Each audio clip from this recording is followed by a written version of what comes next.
a little training. Yeah. You guys write your names on there? Yeah. Alright. What's snare do? I don't know if I can move on. Alright, Those handbooks I'll if you have those a time. little bit later, but they're kind of what we're going to cover today. Yeah, I'd like you to join us. Okay. Good afternoon, everyone. Good. So a lot of your faces are pretty familiar with me, but I just wanted to start off with doing a formal introduction. If you can start right here, just stand up, state your name, how long you've been with the business, and your title. Within the business? Paul Benayan, been in the business 5 years. A year. I'm Rafi Nicogos, and I've been in the business for about 4 months. Makes sense. Jack Montoken, been in the business 5 years, over here 5 months. Nice, Jack. That was smooth. I'm very biased. I'm Eddie, I'm here this 4 months. Gino, and I've been in business for 4 years. 4 years. Alex Gonzalez, 3.5 years. Hey, my first time was 2 years. Paulo, we missed you. My name's Paul, I've been working in the business. You don't need to make that. Oh, He's our service consultant. Yeah. He's gonna join us now. Okay. How long you been in the business, Bob? 3 years. 3 years, sorry. 3 years. Anybody? Oh, quarter. That's not counting tomorrow. No one's been in the business for more than 10 years? 5 years? More than 5 years? Yeah. Oh, besides 5 years. Alright, cool. Alright. So, my name is Dennis Pimentel. I'm your advertising consultant with AutoTrader.com. So, the reason why we're here today is because I was speaking with Carl and Eddie, and we wanted to talk about some changes in terms of our day-to-day operations and how we interact with our consumers on a day-to-day basis. So, it's all about cutting-edge online marketing. So, I'm assuming all you guys are internet and also floor? Are you guys also Correct. floor and internet? Okay, cool. So this integrates everything from internet department, sales departments, even service department. But basically, I've previewed a little bit of what I'm about to show you guys today, and Carl and Eddie saw enough value in it for them to actually invite me back and share that with you guys. So hopefully we can start, turning you guys into a cutting-edge online marketing team. So we set some goals for you guys. One of it, obviously, is to increase your conversion rates with your ups, but also to be more competitive and to be more efficient. Competitive not just within like this, this auto mall right here or within your local market, but within inside this dealership. We can spurn those competitive juices to go. I think you guys will be a lot more efficient as well. Also to become more internet savvy. I know you guys all know how to use the internet, but what we're talking about is how to use the tools on the internet to your benefit where other dealers aren't using that. So when I was talking with Carl and Eddie, we were talking about there's a lot of talent and a lot of potential within the talent in this room right here. So we want to definitely turn you guys, using this training as a first step into basically be trendsetters, not just within your dealer group or within this mall, but within the industry. So in order to get to that level, we got to start with the basics and find out, what's the new normal. The new normal, basically, in a nutshell, is this, right? Rising gas prices, inflation, unemployment, you name it, right? So because of that, it's led to this. 50% of shoppers are looking for more fuel-efficient vehicles. I know that's not technically breaking news to anyone here because you guys are seeing this on the front line every day. But because of that, you notice that half of the actual shoppers are actually delaying their purchase. They're squeezing every penny out of that vehicle they have right now because there's not as much disposable income. And if we dig a little bit deeper into that statistic, we see that 71% of consumers are actually seeking vehicles that they want. I'm sorry, that they actually need rather than what they want. So those of you guys who've been in the industry for more than 5 years, I know, Eddie and Carl, you probably see that this number right here was significantly lower. So, and as a result, because of this new normal, the less lack of disposable income. And then also 58% of new car shoppers they would actually consider a certified vehicle. So I want you guys to just take a mental snapshot of this slide because I'm going to be referring back to this as we proceed with the training. You can feel free to take notes if you guys have pen and paper or whatnot. But just take a look at that. So when we look at the new normal, why it's, what caused it? Basically, we have to look at this paradigm shift. How many of you guys understand what the term paradigm shift means? Yeah, well, I'm gonna ask you a simple question. How many of you guys have heard of these companies? Everybody, right? Okay, cool. Now, how many of you guys have invested nickel into their stock as of right now? Well, in a nutshell, that's what paradigm shift is. This is it. So what these guys did, what these guys failed to do, was to look to the future in terms of what consumers are demanding in terms of their shopping process and how we can speak to them and relate to how they behave online. And that's not to say that these guys are out of the woods either. If you pay attention to the news, you see Netflix lost about half their customers recently. Because why? They failed to communicate effectively with their consumers. As innovative as what they've been doing, you know, just a simple thing like that, you can lose it, you know, overnight. Napster, obviously, you know that the law intervened and peer-to-peer downloading is illegal now. And Facebook, this is kind of controversial. They're still number one. You know, they're still the number one social media site out there. But when you look at companies like Google+, they're making a big push to be the number one social media site. So for every one of those, you have one of these. So the point being is these paradigm shifts are going to keep happening, and it's up to us to either evolve with it or to be like this. You know, these guys were once titans of their respective industries. You know, 5 years ago, you would have never thought Blockbuster would be nothing today. You know, so the question I leave with you guys is, what about you guys? Where do you guys see yourself in 2 years, in 3 years? The way that these paradigm shifts are coming, how are we going to evolve to it? So, in order to actually focus on that, we have to look at how we actually work with our consumers, how we engage with them. And this is across all industries. Autotrader.com, my company, is not exempt to this either. 10 years ago, when Autotrader.com first came out, you guys are familiar when it first came out, right? When we were out there selling ourselves, what was our value proposition? We're trackable. We can, unlike a billboard or radio or TV, you can see how many people clicked on your ad, how many people emailed you, how many people called you, right? And at the time, that was a sufficient enough reason for you guys to say this is a successful ad campaign, because other mediums couldn't do that. Well, we had a paradigm shift within our industry as well. We started noticing the internet has evolved so much more from 10 years ago to where it is today. So we had to change the way we work with our consumers, you guys, the dealerships. So we had to look, say, beyond the email lead. So I want to ask you guys a simple question. So you guys are all sales, right? Except you. But you get emails as well for service, right? So I just want a question for sales. What percentage of your customers, the ones that already bought from you, do you think that they emailed you or called you prior to purchasing the car? Just free form, anybody? 75%? I would say 75%. Everybody, that's a pretty general consensus? I'd say it's lower than Okay, what did you say? high 50, low 60. Well, what we did, our company, Autotrader.com, we commissioned a sourcing study from a company called KSNR. And we interviewed 1,500 shoppers, so real buyers, they already bought a car in California. And we asked them this question: before buying your car, what was the first point of contact with the dealership? And the answer, or the options were phone call, email, or walk-in. So you said about 75%, high 50s, low 50s. So we came back with the results, and again, your customers told us this. And about 64% of them actually walked in, only 10% email, 26% called. Do you guys have any idea as to why there could be such a big disparity from your perception versus what consumers are actually telling you?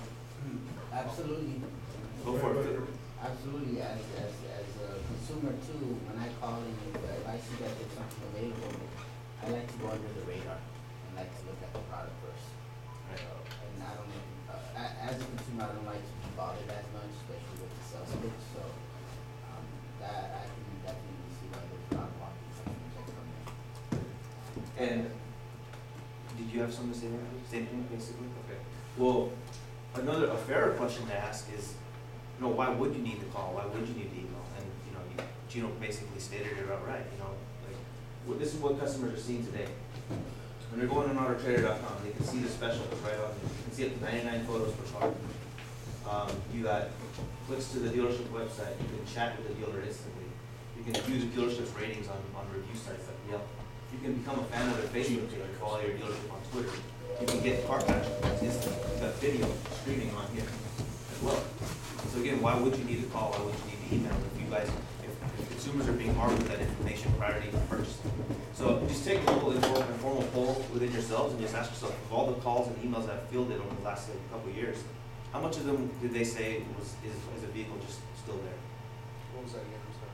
Of all the emails and the calls that you guys have in the, let's say the past 2 years, or just the past year, how much do you think they actually just said, is the car still there? Yeah, majority of them call in and, or email, is that car still available? That's all they really care Yeah. about when they call and they email, because they already know all this information. And like what Gino was saying, he likes to be under the radar. They're basically playing, you know, the vehicle version of online poker. You know, they come in here with information in hand. They're ready to drop it, that ace on you right on the negotiating table. And that's essentially the buying behavior of consumers. So, and what I wanted to go over was, consumers are actually open to more vehicles. So when you're looking at on the average, an AutoTrader.com shopper searches about 8.1 makes and model per search on our site. So when you whittle that down a little bit more, you see that 5 months prior to purchase, they're actually considering up to 2 vehicles. And then you dig a little bit deeper, and you see that come purchase month, that actually increases to 3.5%. And if you guys have any idea as to why? Because they're actually now touching and looking and feeling of the cars more, so they consider more cars? Right.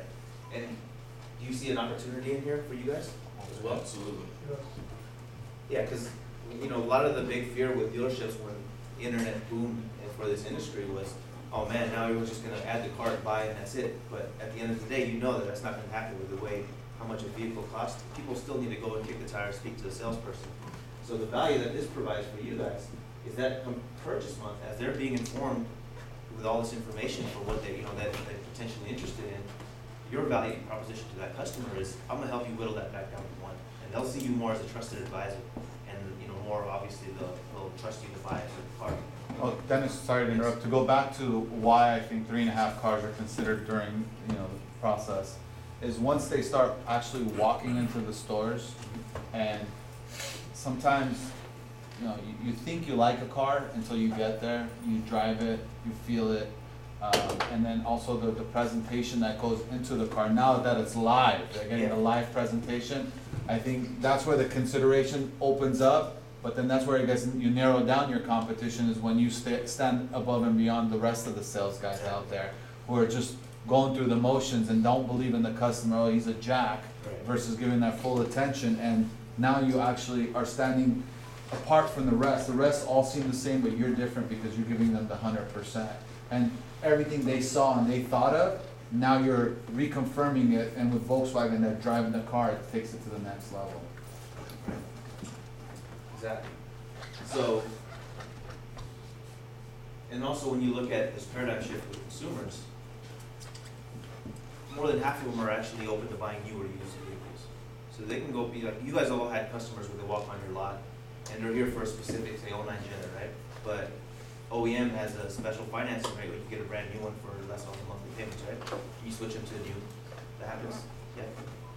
Okay, well, online is the same thing. They're going back and forth. And, you know, they're new, used, they're trying to figure out their monthly payments, they're looking at specials. They're aware of as much of information out there. So traditional cross-shopping perception among dealers is, say you're looking for a Honda Accord, you think, oh, maybe they're looking for a new Sonata as well, or a new Ford Fusion, or a new Altima, or a new Camry, or maybe a new Jetta, for example. But the reality is that the customers who are looking for 2010, 2012 model years, that are also looking at 08 and 09, do you guys have any idea as to what percentage that might be? Let's take a stab at it. What is it? The people who are looking at, who are searching for 2010 to 2012 cars, what are they? What percentage are also looking at 08 and 09? 53%. 50, 45. That was pretty close. It's about 58%. So, and conversely, guys who are shopping primarily for an 08, 09, what percentage do you think are going for 2010 to 2012? 55. 40. It's a little bit less, about 40%. You guys are close, but again, this is just, the reason why I'm showing this to you is because I wanted to highlight that fact that customers, although they're armed with information, still need your help, and you guys can be very valuable to them in the buying process. and it just highlights the fact that they're going in and out, back and forth. They don't know what they're getting technically. Real quick, Dennis? Yes. That goes back to, guys, what we talk about. What do you want? What do you need? Do you need this? Do you want this? Would you consider a pre-owned with a little bit of miles with the options you like? If these, on the new one, it's not affordable, that's where the selection switch. This is where the selection switch is what he's talking about. You know, they're looking at a Jetta S. Would you consider one a few miles on a pre-owned, yada yada? You can get more of the bells and whistles they want, especially when they're talking low payments to you and stuff. This is where the switch is. He's opening up your eyes that, hey, the customer's coming in on a new car. Back of their mind, they're open to used cars. So if they're here for the used car, they don't think they can afford the new car. So that's where he's saying you're not a salesman anymore. You're a consultant. You're consulting them. You're guiding them. You're befriending them. You know, and that's where you earn their trust. And after that, it's open ball game. That's the difference between a true salesman, a professional at his game, and an order taker. Yep. Anyone could stand out there Yeah. and get the customer on what they walked in for. The difference is the selling on what The they. salesman goes in and switches them on the car, puts it based on their determining their needs, what do they want, why are they, who else is driving this car, do you have any kids at home, what's going on, find out the whole picture, then you can guide them into what they're really looking for. Yeah, you notice, I mean, like, despite all these changes, the more things change, the more things stay the same. There's no replacement for that. I mean, that's like an old adage for the sales field. There's no substitute for being, you know, a true consultant, asking the right questions and getting the answers. There's no substitute for that. So- You're right. I mean, BMW, even though this industry is changing by the day, what really still remains the same, it's the second most important purchase the average customer's ever gonna make in his life. And it's still very emotional to him. Right. That's why it's so important that you guys be salesmen and not order takers. Exactly. So, when you look at, for example, the online merchandising tactics, what are you guys currently doing? I mean, who's on the internet team here? Just Jack? Jack and Paul just came on board today. And Gino, who had to go Gino. downstairs. Okay. Cool. So what is their standard process right now when receiving? That would be you, Jack. Let's go, Jack. Let's hear it, Jackie. Pop quiz. 18 car boy. Tell us how you did it. Yeah, say, okay, I'm a customer, I email you right now. What's the process? Call them, pick up the message, send an email, see exactly what they're looking for. Sometimes they'll be on the card and they don't know what it has, you know, they'll just walk the top of the line, you know, but you have to let them know, do you really need this? Do you really need chrome trimmings on the, you know, window switch, you know, just stuff like that. And sometimes they'll be like, oh, no, I don't need that, or, you know, I don't really need this. But basically, be on top of it, the second you see the lead, don't wait. So you guys don't have any autoresponders or anything? Well, I mean, we have templates, if, let's say if we're busy and there's a lot of coming in. We do have an autoresponder, but I'm about ready to get rid of it I was actually. gonna say, Yeah. my proposal is Yeah. death to the autoresponder. Yeah, it's, That's what we've been discussing. it's gonna go So away. informal. Yeah. It's, you know, thanks Mr. Smith for showing interest in our vehicle, someone will be. in It's a contact crutch, with you. actually, that we don't need anymore. Exactly, So, and especially the way, if you look at part of the, you remember how we said the email leads were going down to 10%, whereas 10 years ago, it was like a lot higher. One of the reasons is customers' dissatisfaction with response times. Emails of I'm sorry, just one thing on that autoresponder, it's also like a perfect way to get into somebody's spam list too. exactly, yeah. It's just one way that you can, then when you sounds actually like do an IT guy, respond. huh? Yeah. Huh? Sounds like an IT Just guy. teasing you, man. Yeah, why No, not? I mean, I'm actually gonna get into that now. I'm just gonna talk about the, you know, the autoresponder and quick ways to lose a customer just as fast as you can get them. But again, this is your current process. Do you guys have any ideas? I mean, have any of you ever like thought to yourself, you know, if we did this a little bit differently, maybe I'll bring it to Carl already. Do you guys ever have your own ideas as to what we can do in the future? Just a thought right now I got in my head. I think us car salesmen, sell consultants, can play a very big role, just like real estate agents do. I mean, be the customer's number one priority. Like, the customer needs to be your number one priority too. That bond needs to be there. So an auto response is going to give that. It's the first engagement that you make with the customer is the most important. So if he contacts them live, one-on-one, and builds that quick relationship, then he can succeed to the sale. That's why I don't rely on templates. That's good, you're good. I mean, yeah, that was what I was trying to get into, so. But with that being said, like I said, do you guys have any ideas as to maybe, you know, what you think would be a nice spin to what your process would be to hopefully get, you know, more efficient with contacting your customers? It's good. also refer to the service as well. So in general, you're In general, yeah, like, do you guys have any idea, like, have you thought, like, you know what, this process is not really efficient to get my customer in the door? Is there something that, do you have ideas or anything that, like, I think this would work better? Well, yeah, because every customer is different, everybody's different, so you have to kind of adapt. I think what Dennis is saying is on our process, what we're lined up and doing right now, the way everything, let's say on your responses and how we're doing it, is there anything yet you think we can change? Or you thought of, hey, you know what, Yeah, 'cause if this- the company did this differently? This is an open forum, so. I haven't seen it enough to answer that, but I mean, I would say from what I have seen, like from what Jack's been doing, I think he's doing a relatively good job as far as how he's responding to the people, the clarity of his emails back and forth, and also the follow-up on the calls. I think that needs to continue, but, you know, the more I see on that. I'll give you guys an example of, I think, what Dennis is looking for. When I was back in my NADA class, we actually went in all of our websites and we went in there and we took a look at what it takes for the customer to even send us a lead. And there's 3 or 4 things already that I'm working on to get rid of. They're asking for a full address. I don't need their full address. Give me a zip code, give me a name, a way to get in a phone number, and an email address. That's all I need. So the example I'm gonna have that I'm bringing is I'm gonna get rid of all that junk. I don't want a customer getting hung up saying, oh Jesus, they want 8 pieces of information from me, I'm moving on. I agree So with that's that. an example. How many of you guys did that? Wanted a little bit of information on Yeah. something online, and then you saw all this thing, you gotta feel like, fuck it, man, you know what, I'll just Yeah. call. So Paul and I are working on that actually next That's week, right. how we're gonna simplify the application to even send a lead into us. 'Cause Okay. I guarantee we're losing customers who just see that and they just go, oh shit, I'm I'll be not doing all honest, you lose that. me So, if that was, so part of this training, again, is just to kind of promote also an open forum, you know, open communication with your management to hopefully improve things, because you guys are on the front lines at the end of the day, you guys are seeing this all the time. Absolutely. It's up to you guys to communicate with them, and if you guys have ideas, I suggest write it down, you know, at the end of the day, you can meet with them and see what, you know, work out the logistics, and if it works, it works, if it doesn't, it doesn't. So regarding the future, you know, we're talking about higher online level merchandising, right? This is the fun part, this is where we're actually talking about some ideas that. What Dennis does.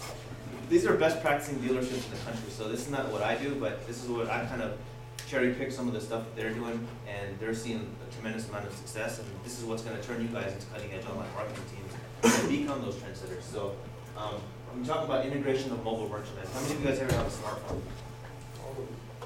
Wave them up in the air, see if you guys have one yet? Alright, I suggest you go out to Best Buy right now and go grab one as soon as you get off your shift. Okay, how many of you guys have a Genius phone? Genius. You guys, okay, yeah, this is basically it. I mean, they're smartphones, but they're not as smart as you can make them. You can make these things really smart. So, let's talk about, those emails, right? Those email reply backs. When you reply back, Jack, what do you say in your emails? depending on what they want. I mean, basically, it's, I introduce myself and, just try to get a little more information there. Sometimes I want numbers. But basically, just do what I can to get it. That's, every time I respond, it's, so what time we were planning on coming in, because obviously if you make an inquiry, you're planning on doing something, right? And if they didn't provide a phone number, you're doing your best to try and collect that phone number, right? Well, yeah, I asked them, but they usually don't. Yeah, I understand Yeah, that, but I'll try to get it from them because Gotcha. it's easier. Now, how much more effective do you think you could be in getting some response back if you had something like this? Where everybody has their smartphone, as soon as you get that email, you can get it right on your phone. Why don't you walk out to the lot and say something like this? Thanks, Mr. Carrillo. My name is Dennis Blumenthal. I got your email regarding the 2009 Toyota Corolla. I wanted you to know I just walked out to the lot and it still is available. If you want us to call me to schedule a test drive, just please reply to this email or call me at 562-500-3682. Thank you. Love that. Strong. Love that. Fucking strong. So, again, that So turns. simple too. So simple, right? You all have the tools in front of you. You guys play with it all the time, right? When you're down, you know, in the bathroom. Some of checking us your are Facebook. recording each other all day. Right? Yeah, So, be nice. So this is what I was talking about, you know what I mean, like, we have these tools, but not many people are using them. So how can we use that, you know what I mean, this is one of them. I mean, and think of another benefit of doing something like this as opposed to just a standard reply back to an email. It was funny, I actually did, I'm not part of the internet, but when the Beetle just came out and I went to pick it up from a school down the street, Yeah. on the way back I did like a test drive, virtual test drive. I had the music blasted, 'cause it was like the sound feature one. Yeah. So I was filming the car from the back, inside, outside. I put it up on my Facebook, 400 people got to see it. There you go, see that, like, that's basically in a nutshell, looking forward, you know, if you're taking those steps, if you, next time you have any ideas like that, again, feel free to share them with them. They're the reason why we're here today is because we want to promote that within this dealership. So, but going back to my question, what do you think is another benefit of having a video response back, as opposed to a standard email reply back? It's actually more It's personal.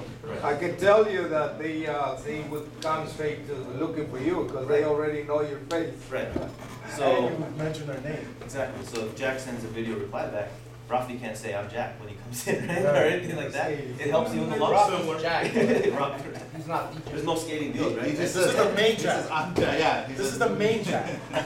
He's a Jack of all Jacks. I'm in shock. According to you, you're big AKA sexy. big So- sexy. That's only according to him though. Right, That's so- my alias. Yeah, so you see how like now customers can see your face, they know who they're gonna be communicating with, and it's so much more personal.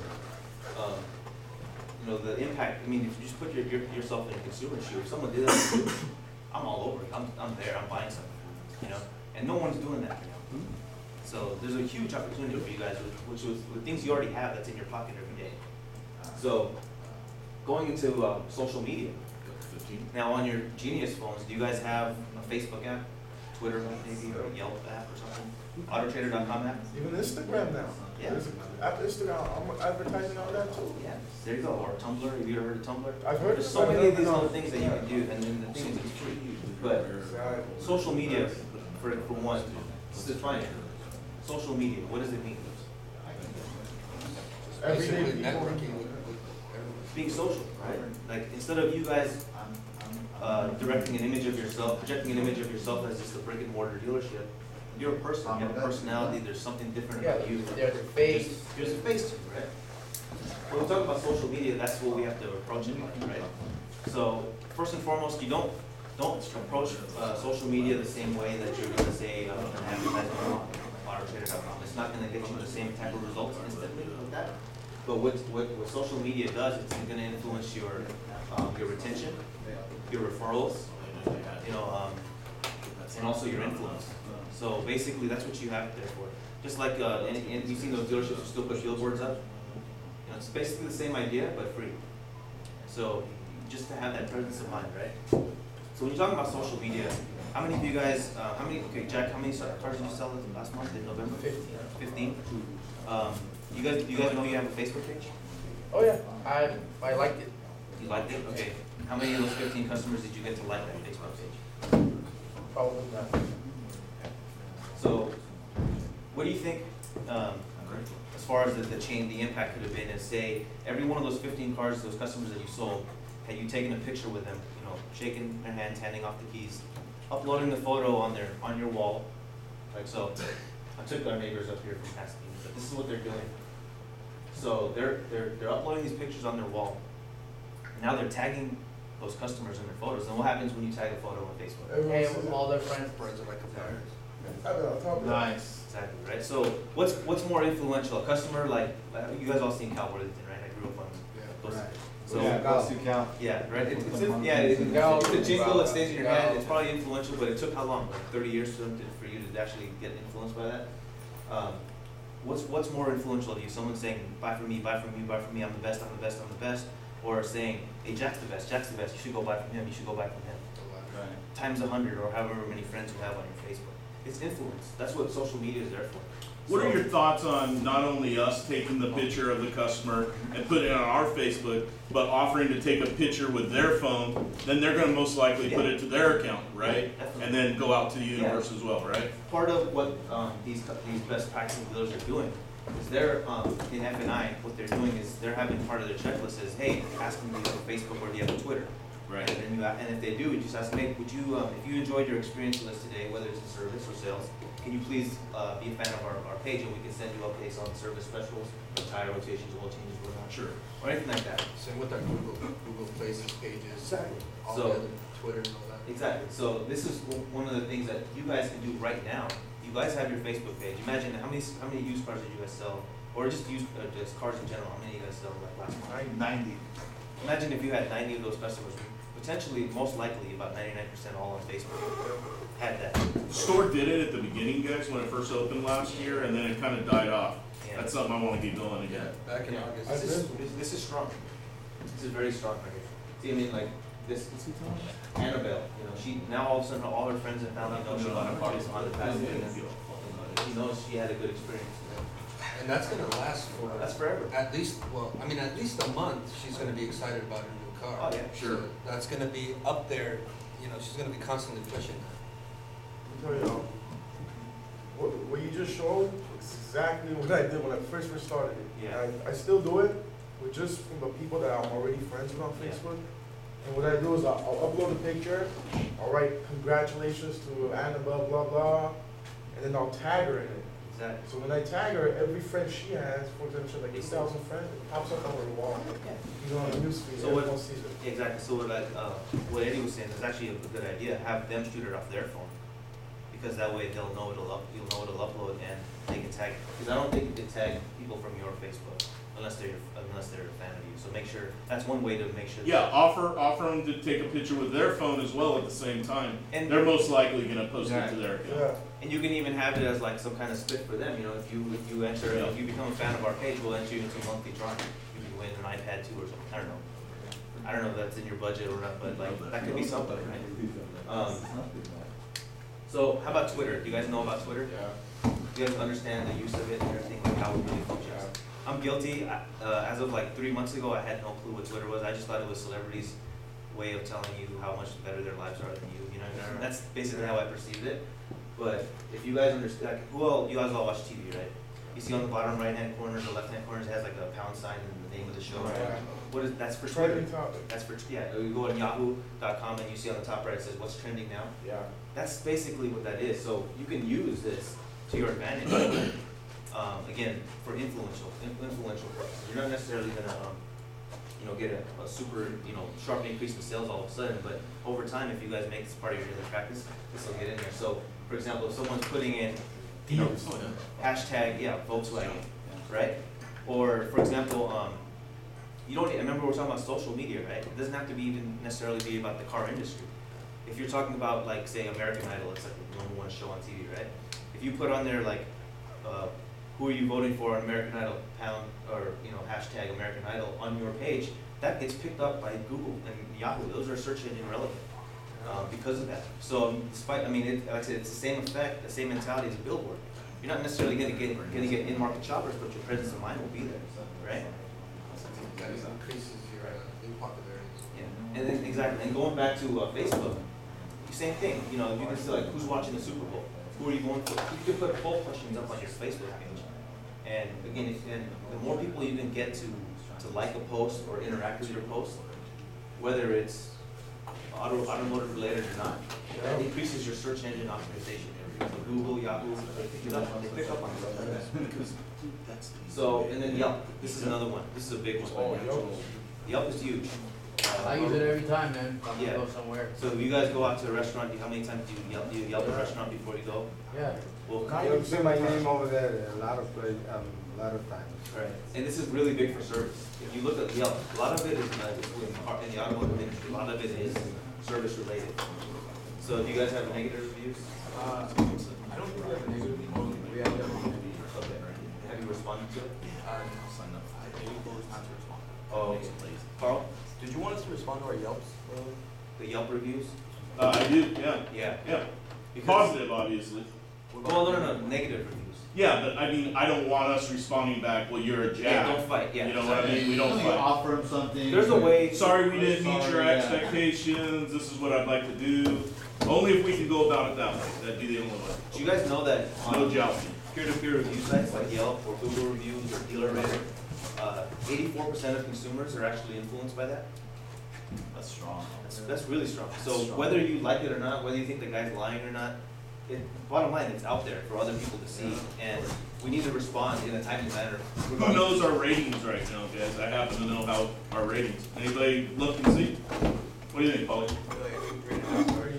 On which one? DealerRater or Yelp? Yelp. Actually, Yelp, that's I not think bad. it's a little bit lower. DealerRater, I wanna say, I know one of them's like 3.5 and one's a 2. And we're working on it. Actually, 3 stars is not bad for the automotive industry, believe it or not. I mean, it sucks to say that, but if you look across the board, a lot of dealerships, I mean, what unfair or not is they get low reviews. It is what it is. It is what it is, but one way that we can combat that is responding in a timely manner. Look, this person left a review on the 20th, and they got a response back from a representative from the dealership the next day. And fortunately, this was a positive review, so this is just talking about how they're thanking that customer on buying their new car and, you know, having that experience. But with a negative review, how would you respond to that? I mean, Like when we get our surveys, you know, we thank them for filling out the survey or thanking them for, filling out the review. And then just try to, kind of comfort them. I don't want to coddle them along, but like, if there's something wrong with the car, invite them back, like, hey, bring it back in, we'll look at it again for you, we won't charge you to look at it. We'll figure it out, we'll get taken care of for you. And just give them an opportunity to come back in. So as influential as these reviews are, positive or negative, if you had a negative review and you actually responded to that customer, you know that you can change your rating. You know, customers can change a rating from a 1 to a 5 star or whatever star they please. Basically, however influential a positive or a negative review is, the ones that you can turn from a negative to a positive are even more powerful than anything. Because that's letting other customers who are reading this, those 84% were influenced, they're saying, you know what, this dealership, yeah, they're not perfect, but the bottom line is they showed a willingness to work with a customer, and from what it looks like, that customer is now happy. And that's huge. And when other customers see that, they're like, I can go, this service department is good. The sales guy's Jack is great. He's big, sexy, man. He's like, so yeah, like little things like that. So that's what we're talking about, integrating social media and being more internet savvy, using sites that are already at our fingertips in our daily practices on a day-to-day basis. So when we look at online merchandising tax, I'm gonna scale it back down a little bit. So we talked about the fun stuff. Custom comments is a little bit more bare bones, but it's very important in terms of online marketing and getting the right response from your consumers. So I'm not trying to put more burden on you guys than you already have. Like, who writes the custom comments on the cars? Is that you, Eddie? Or Yes, myself, Gino, and then Paul's gonna be taking over that. okay. So the custom comments on the cars, obviously what custom comments are there for is it's basically your way to connect with undecided consumers, right? And also you got a list of customers' top priorities. So when you're talking about customers' top priorities, what do you guys think some of the customers' top priorities are when buying a vehicle? Safety, efficiency. Safety, fuel efficiency.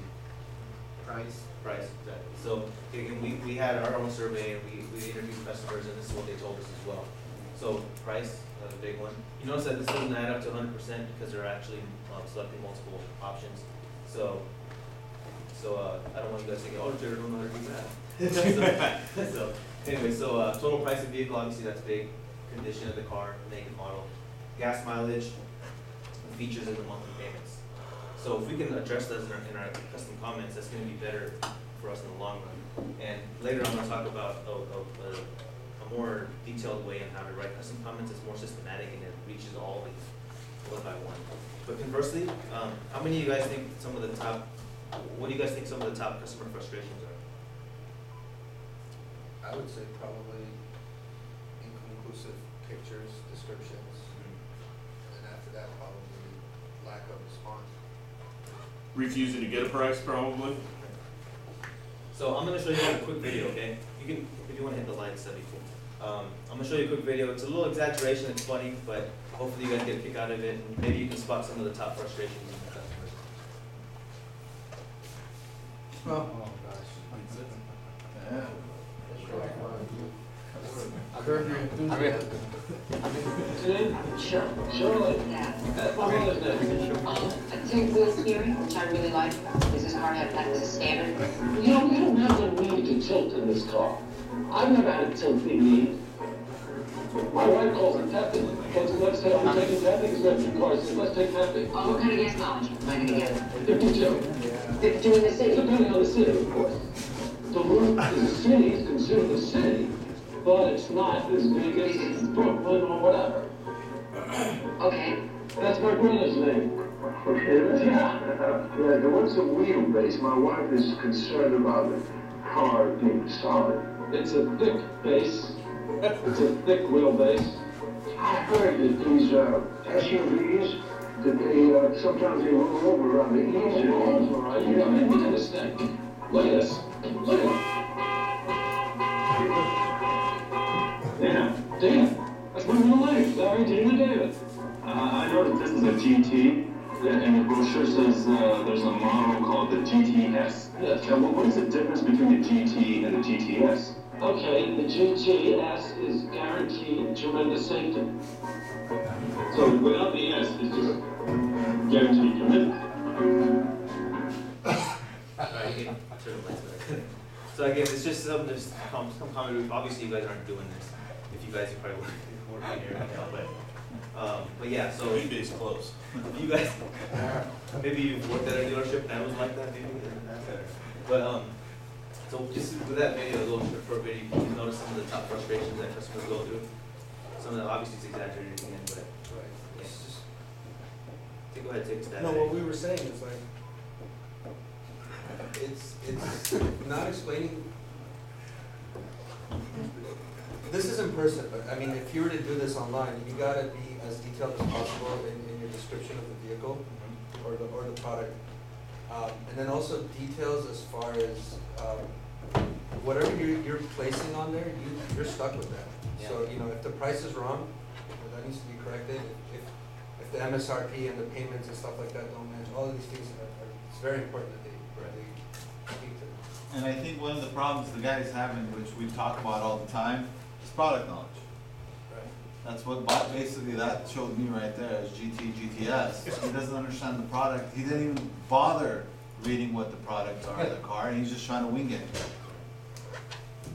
So, I mean, like I said, so with that, what the customers are telling us, you know, their top frustrations, negotiating purchase price, dealing with salespeople, that's that guy, right? Filling out paperwork. I know before I was in the industry, I bought my car in 03, and I just, you know, my perception is I can just go in there, I want that car, pay for it, and that's it. But I didn't know there's all these long contracts you have to fill out. And a lot of times, they don't expect that, so we have to help them set those expectations and make it as easy as possible. Dealing with financing, finding the right car for them, you know, the guy wants a GTS, GT doesn't know which one, right? So, but what I wanted to show you in this next slide, but also with the custom comments, you can also speak to those customers who don't understand the certified pre-owned process. You remember that slide in the very beginning that said 58% of new car shoppers would actually consider a certified vehicle? Well, that's only considering those people who actually understand the program. So again, that's another huge opportunity right there for you guys to help educate them and show more value to you guys. That's your value proposition to those potential customers. What are some of the best values of a CPL program? Real quick, I hate to put you guys on the spot. Give me a couple. The monthly payment is so lower than a brand new vehicle, then some customers get confused. Oh, I don't want a pre-owned vehicle, you know, it's a used vehicle, I don't have a warranty. Then we explain that. It's not that. Someone already took the beat and driving it off the lot. But even more than that, more about how about the warranty and the coverage? And It's the same as a new one. almost the same as new. Good at all the Volkswagen dealerships across the nation. The next Right? best thing next to a new one. And what's the benefit for you guys to sell that? More You get more service business, right? Absolutely. Retention, referrals, stuff like that. So that's a huge opportunity. A lot of dealerships. I've actually, you know, I've been to a lot of the dealerships, and I talk to sales guys, and they really don't. I mean, they probably understand what certified pre-owned process, but they don't really know how to sell it effectively. Yeah, exactly. They don't know how to pitch it to the customer. And if you see that potential, you know, and that could be in your custom comments. And basically, a rough way to look at custom comments is what you would tell a customer on the lot if they were standing right in front of you, translated onto on the internet. That's essentially, in a nutshell, what a custom comment is. So, and this slide right here, what I wanted to show you is the proof in the pudding that basically custom comments, effective custom comments, do work for dealerships. It does increase your activity online. This is right here is a dealership. We sampled this guy in 09, January, and we took another sample exactly a year later, so we get similar months, right? So we looked at his inventory. It actually decreased year over year. His inventory demand index, meaning the type of vehicles he was carrying, was roughly the same. He didn't change his prices. All he did was add custom comments to his photos. So you can see right here, 0% to 100%. But if you look at what his results were, the increase, how many of you guys here are familiar with SRP, the term SRP, or search results page impression. Okay, so those of you guys who don't know, basically, you guys all have done a search on AutoTrader before, right? Yeah. You've done a search for, say, a 2010 Beetle, right? What shows up on that search? It's a bunch of those, cars, right? That's your search results page. So if you have a car on that page, that's an impression that you're making. So in real world terms, that's people who are in the market to buy a car who are virtually driving by your dealership. So it's huge. It's good. It's a big number to keep track of.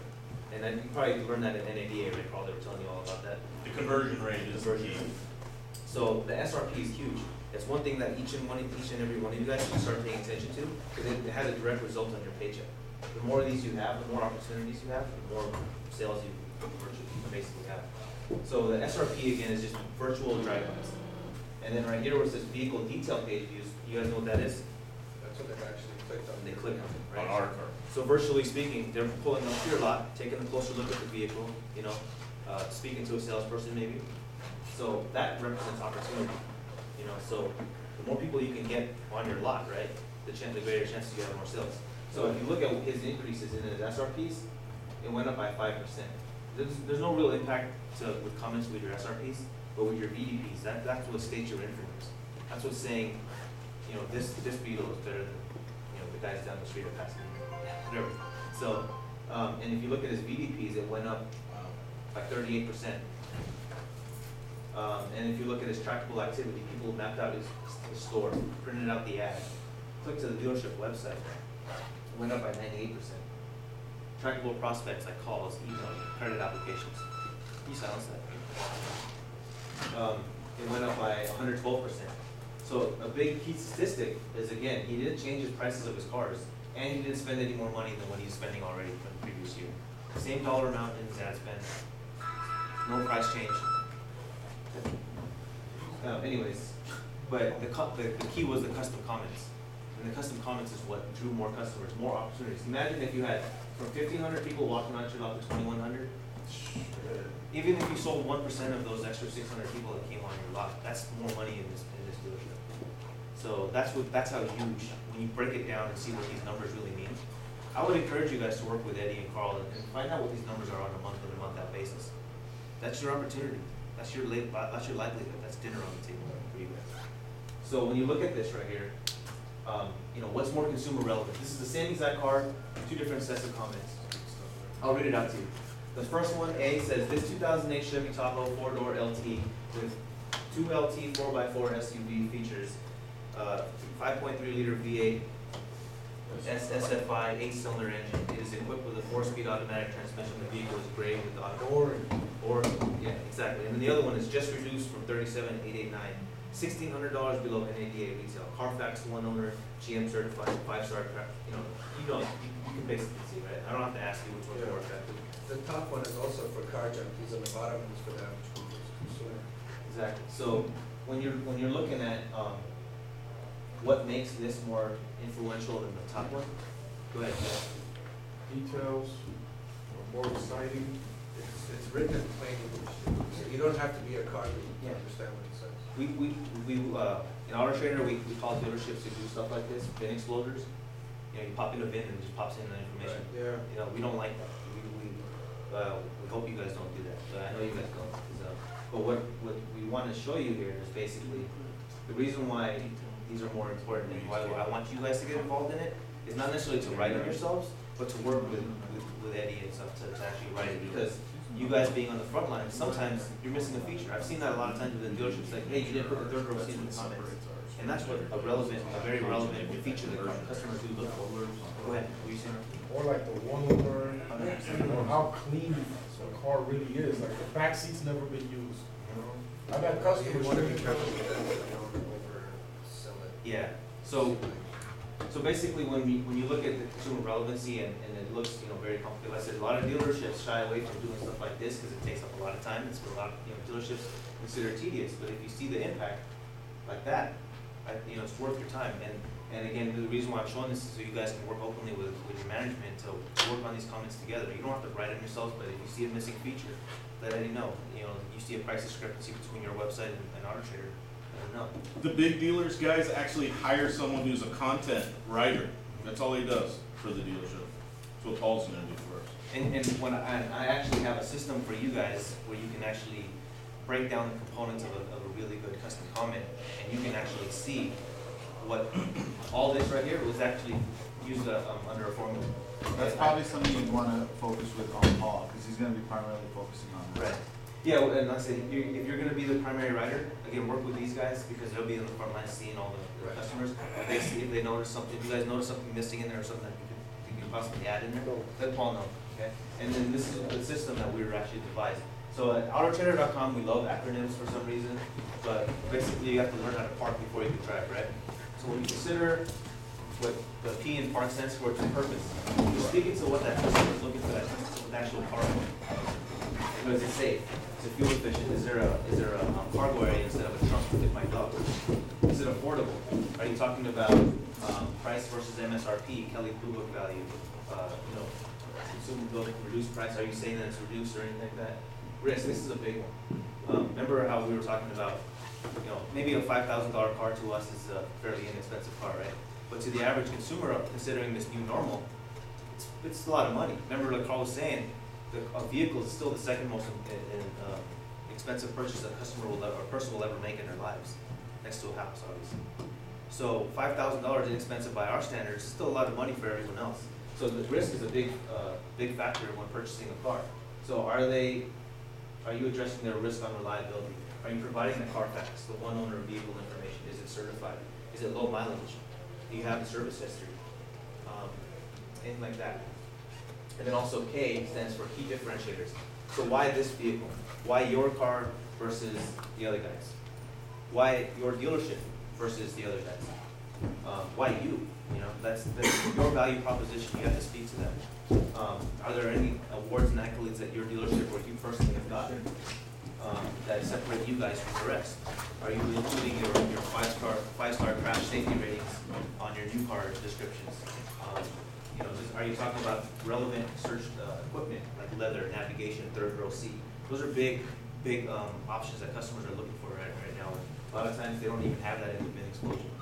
So a lot of times that's skipped over. So we can, address all these. And if you look back at that comment, he basically used this template to write that comment.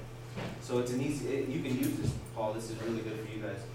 So I'll give you guys a little cheat sheet on how to do this. So it'll be a lot more streamlined. So this is the park system. Okay. So with that being said, who all likes a good contest?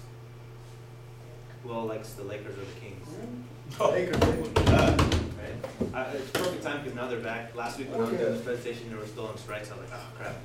Who wants to watch the Kings? Anyways, when there's nothing else going on. Oh, we got a king. No, we got a king. We got a hockey fan. Oh, sorry. Well, okay, well, hey. Sorry, buddy. There's always got to be one. Is he eligible for the contest? No, I'm kidding. So with that being said, this is a contest, right? So I devised a scorecard. I showed Carl this a couple weeks ago. I think you remember it now? Yeah, I know. Okay, cool. So this is basically what it is. I'm going to give you guys a scorecard. So do you guys want more people in on this, or just the people that are in this? Just the people. I think we're here, right? This is everyone. Okay, good. Oh, Lawrence, there's one this. Okay, you guys can filter this back, or you can invite me back. I can always do this for him as well. We'll handle it. Okay, so basically, how many of you guys play fantasy football? Cool. Okay. You guys like that, right? Yeah. Okay, cool. So basically, this is the contest parameters. So you guys have however many cars in your inventory, right? We're gonna do a draft for your inventory. So it's basically like an adoptive vehicle. Each one of you guys will be responsible for a car in your inventory. All right. So what you guys will be responsible for is that park system. You guys need to address in all the comments. Make sure kind of like that, right? Make sure that all the components are addressed in the custom comments. You're gonna track. I'm gonna track the vehicle detail pages before the contest starts, and then after. If you guys put a video response to it, the vehicle sold, and if you have a Facebook post. So all of these are trackable, measurable, and at the end of the month, someone's gonna win 2 tickets to a Laker game. Damn. So if you guys are not excited by that, no, Don't matter. Put me at the yeah, nosebleeds or it doesn't matter. If you're a Laker fan, you're a fan. You guys, I want you guys to take this very serious. I want it to be more than just getting tickets. I want it to be a learning experience. I want us all to learn it. We got lots of green guys in here. I'm green in my job. So I want us to take this very serious. One thing I wanna add real quick, and I don't mean to cut in, guys, when you have nothing else going on, especially you internet guys, why don't you shop some of our good competition internet? Downtown LA, Santa Monica, even our own store, Pasadena. See what they have. Go look at their internet site. Maybe send some requests and see what kind of responses you get back from them. I'd really like to see us doing that. I've been saying it since I've been here, and I don't think anyone's really doing it. Yeah, mystery shop. Let's go see what's making them successful. Why do they sell more used cars on the internet than we do? And I know we all think they just give the car away. That's not the truth. There's a better reason than that. So again, if I could just get your guys' cooperation on that, let's shop. Let's see what differentiates some of the better guys than us. And again, like I said, at the end of the day, when I first started this presentation, I said, what's our goals? We want you guys to be trendsetters. No one's doing this right now, not at least locally. We pulled a lot of this information from the best dealerships in the country. So it's proven. It's not like it's something that's experimental. And the reason why we're doing it today is because Carl and Eddie see potential in you guys to be that type of dealership. So, if you guys have any questions, basically today is all about developing that plan, right? This month we're going to execute it, and then after that we're going to measure it, and then we'll adjust it as we go. So this is one of many that I hope to conduct with you guys, because remember, these paradigm shifts, they're not going away, they're going to keep happening. So essentially, I want to be there to help you guys get to the top and then stay there. So with all that being said, thank you for your time, I appreciate it. Thanks, Dennis. Thank you, Dennis. This is my information, if you want, feel free to write it down. If you guys didn't use the sign-in sheet already, please do that. So I can Jack wanted your Twitter page, Twitter account. Oh, I don't know.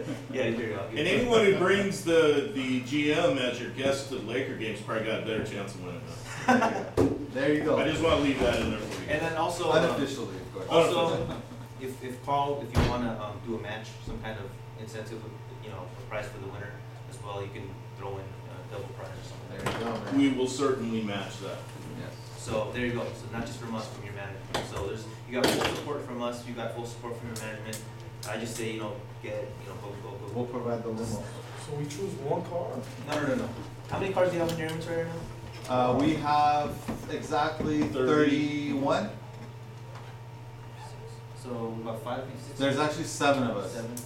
7 of us. Okay. So So 4 Paul, or do you sell 5 cars? please. Do you sell cars too? Yes. He will be. I'm gonna put You better be. I'm gonna put the Challenger there and the 04 Jetta. No, this is what's going We're gonna have to do like a draft, guys. You We're gonna can't do just cherry pick, man. Yeah, What it's else? a draft. It's a draft. Look at it. There's strategy behind this. There's strategy behind this because if you think about it, you want to get the most vehicle detail pages, right? Increase. So you want to look for the ones that have low I'm numbers. struggling at this point. Exactly. You want to be that one who influences that even more. So what I'm gonna do is I'm gonna work with Eddie and Carl, and we're gonna get your entire roster. If you want to include new cars on this as well, I would highly suggest it. 2011. Yeah. Yes. Because the We thing were is, just talking that about that. way We you will. can have more cars on each person will be responsible for it. And again, this vehicle detail page after, it's just not a single increase. What we're looking for is actually a percentage increase. So if you have from 0 and you have 1, that's 1,000% or 100% increase. To go back to that, if you guys he was talking about fantasy players, if you notice the one he's clicking to, that's the most points, man. 10 And points. the Facebook. Yeah. Reason why? Which is what's that? Why is that? Why do you think that these are more points than say sold? Sold What's cars? VDP? What's that? Okay, you weren't here for that. VDP stands for vehicle detail page. You know when you do a search for a car, and you got there's 25 cars on the page, and then you click on that car, and then you look at the vehicle detail page. Yeah, okay, so it tells you how many hits you've got in that vehicle. So that's influence. So that's in virtual terms, that's people who are driving by and pulling up to your box, taking a closer look at the car. So if we can increase this, that's more influence. Somehow that attracted some type of catchphrase or something that popped out. Yeah. That's like them walking through our showroom, actually, internet. On the Yeah. internet. So imagine you have 1,000 Jettas out there, and they're all putting bin exploders. Your prices are the same color. What's going to make yours stand out above the others? It's basically the custom comment. VDP is actually them sitting in the car. Walking Yep. into the showroom. It's actually them sitting in that particular. Yeah, so they're taking a closer look, maybe talking to a salesperson. So the reason why we put more emphasis on this is because, and more so than sold, there's 2 reasons. One, if you sell a car, Gino, you sell a car that's actually on Jack's roster, I want you guys to split the points, because he actually did it selling, which is fine. But also with vehicle detail pages, our emphasis is on influence. If we can get more influence on more customers to get more opportunities, that's all we can ask for. The sales, that's your field. You know, you guys are experts at that. I'll let you guys handle that. You know, you guys can know how to talk to your actual customers on a face-to-face basis. But what I'm concerned about is getting that influence, getting more people in here. If we can get that through effective advertising. And the thing is too, it's not going to just affect your autotrader.com numbers. It'll be all over cars.com, your website, whatever websites you guys are on. It's gonna have a total effect for your entire business. I'll go forward. So again, if you guys have any other questions, just I'll be here, on setting up and all that stuff. So my question would be, when do we set up this draft? How are we doing So this? you want to do it now? It's the beginning of the month. Yeah. So I say right now is as good a time as any. Right now. Each guy's gonna get his own little sheet, his Yeah, name on there and the cards, right? Get the iron on it. Good. Is it a Christmas game or what? I don't know, who hired him, man? Winner gets a big Mike Santa's ladder. I know, I don't think it was my idea anymore. So these are the scorecards, okay? So This is how I propose You it. know, ready to get to the charts? Yeah, you guys don't stand a chance. I should probably come out of this. Oh. Just give him the key tickets and get them out of here. I'll donate mine. We'll wait for I'll the donate legal. mine to you. I don't know. Go on. So we'll take these scorecards. You want to go to a computer downstairs and Yeah, let's go downstairs Rank and your we'll do it. inventory based on vehicle detail page, and we'll do a point for the first pick. All right. Well, we can pick numbers. And Paul is gonna be part of the competition. All right, again, thanks guys. I appreciate it. Thank you. Oh, so all of us are.